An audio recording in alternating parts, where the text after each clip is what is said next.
Angin malam berhembus perlahan di sebuah dusun kecil di lereng pegunungan Dieng. Langit tampak gelap gulita meski belum terlalu malam. Seorang pria parubaya bernama Mbah Resa tengah duduk bersila di dalam pendopo rumah tuanya yang dipenuhi aroma dupa dan lembaran lontar kuno. Di hadapannya terbuka sebuah kitab tua yang kulitnya telah rapuh dimakan waktu. Kitab itu disebut-sebut sebagai naskah asli Sabdo Palon, tokoh legendaris dalam sejarah keruntuhan Majapahit.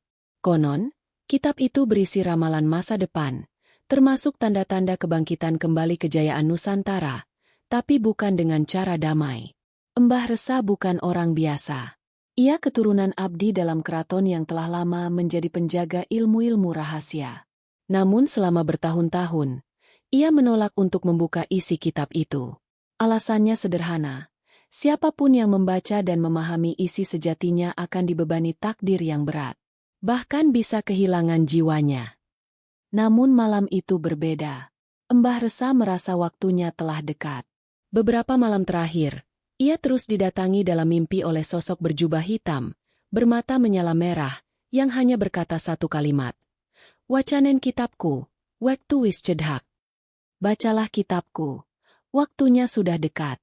Dibukalah lembar pertama kitab itu. Tulisan Jawa kuno yang halus tapi padat, penuh simbol, metafora, dan sandi. Disinilah misteri dimulai. Karena semakin dalam Mbah Resa membaca, semakin ia merasakan kejanggalan di sekitarnya.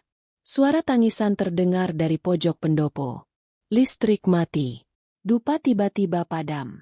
Dan dalam sekejap, udara menjadi dingin membeku.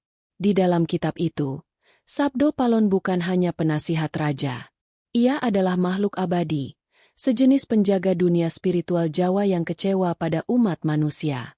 Kitab itu menyatakan bahwa ia akan bangkit ketika tanah Jawa kehilangan keseimbangannya, ketika manusia melupakan leluhur, membuang kearifan lokal, dan menyembah dunia dengan serakah. Di antara ramalan-ramalan itu, terselip satu nama, Arya Dipa.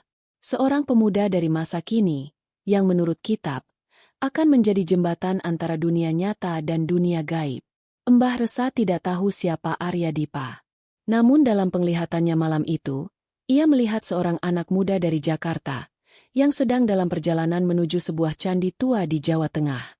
Pemuda itu tanpa sadar membawa kunci terakhir untuk membangkitkan kekuatan besar yang telah lama tertidur. Lalu kisah bergeser ke Arya Dipa,